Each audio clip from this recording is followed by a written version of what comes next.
बात करेंगे आज सऊदी और पाकिस्तान के पैक्ट की, जिसने पूरी दुनिया को चौंका दिया। ये हुआ क्या है? यानी कि सऊदी अरेबिया को एक न्यूक्लियर अम्ब्रेला दिया गया है और उसकी वजह से इंडिया इज स्टन्ड कि सऊदी ऐसा कैसे कर सकता है कि अगर कल को इंडिया अगर पाकिस्तान पे अटैक करे तो this will be deemed as a attack on the Saudi Arabia. ये तो नेटो टाइप का पैक्ट हो गया साहब। नेटो पैक्ट ही है एक्चुअली देखा जाए तो।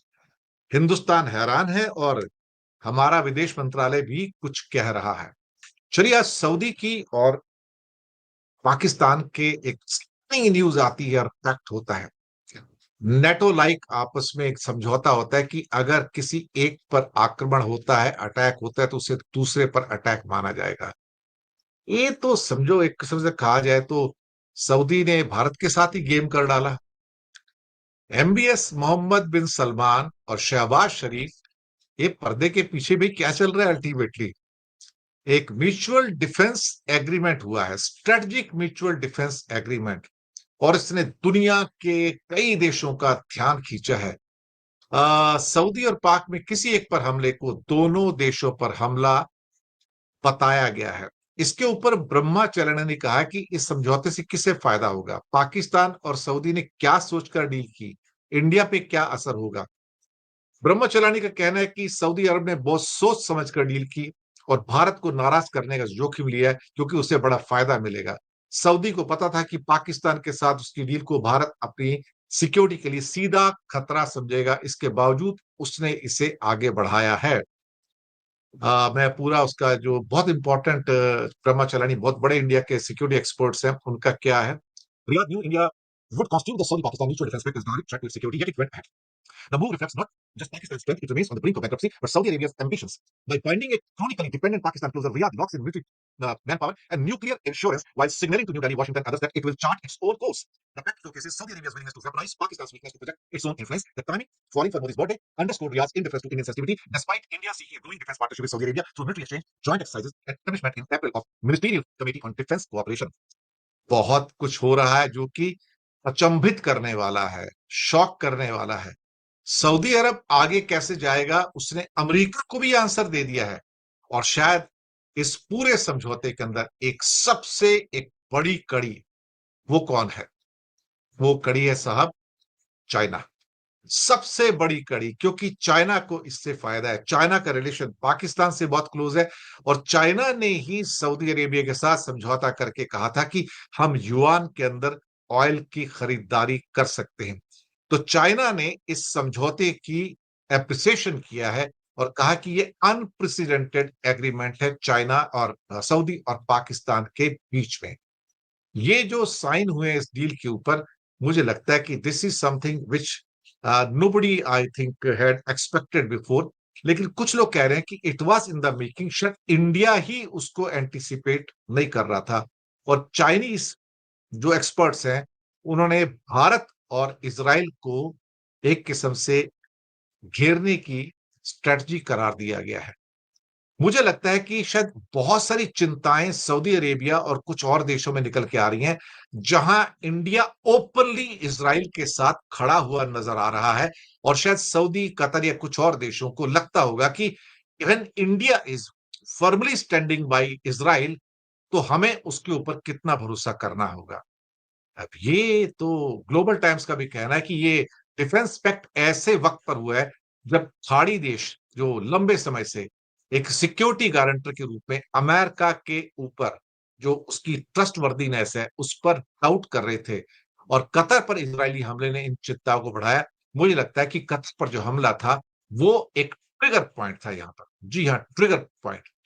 और सुनने में आया कि असीम मुनीर, जी हाँ, जनरल असीम मुनीर ने सऊदी पाकिस्तान का समझौता करवाया है।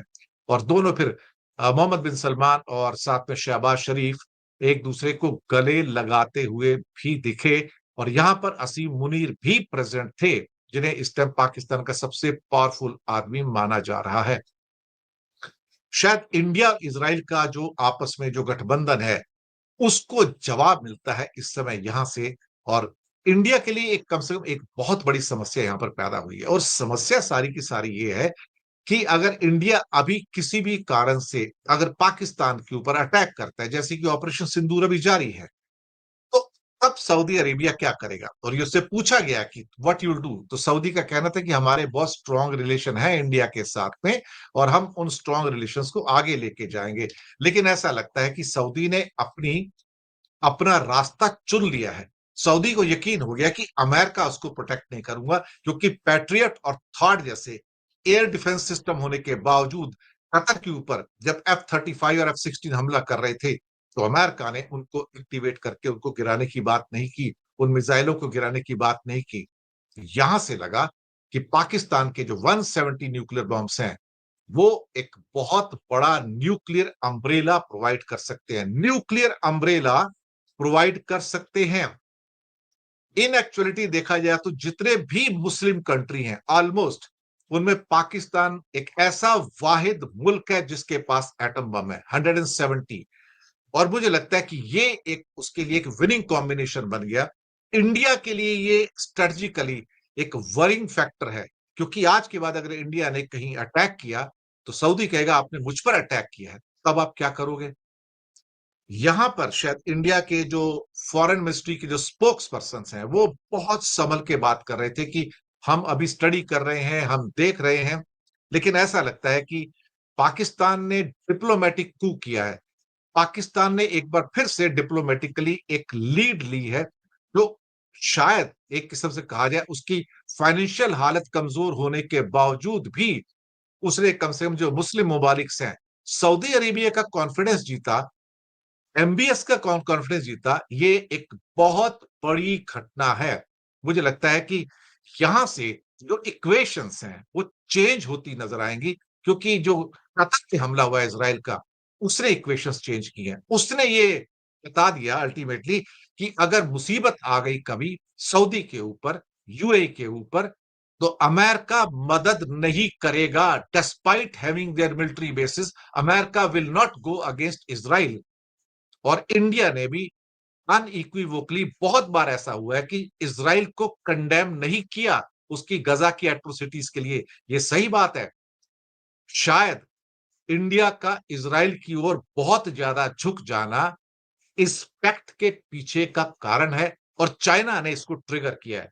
चाइना ने कहा कि इंडिया के ऊपर अगर शिकंजा कसना है, तो पाकिस्तान और साथ में सऊदी अरेबिया का ये पैक्ट करवाओ, कि इंडिया पे प्रेशर होगा बाद में।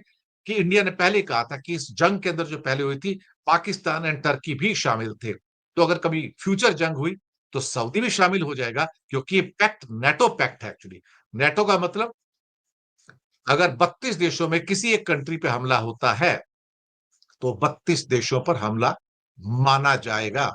ये एक कारण है कि सब कुछ होते हुए भी इसराइल टर्की पे हमला नहीं करता। क्यों हमला नहीं करता? क्योंकि टर्की नेटो का मेंबर है। नेटो में हमला हुआ तो बाकी 32 देशों को इसराइल पे हमला करना पड़ेगा, और ये बड़ी स्टिकी पोजीशन यहां से निकल कर आती है।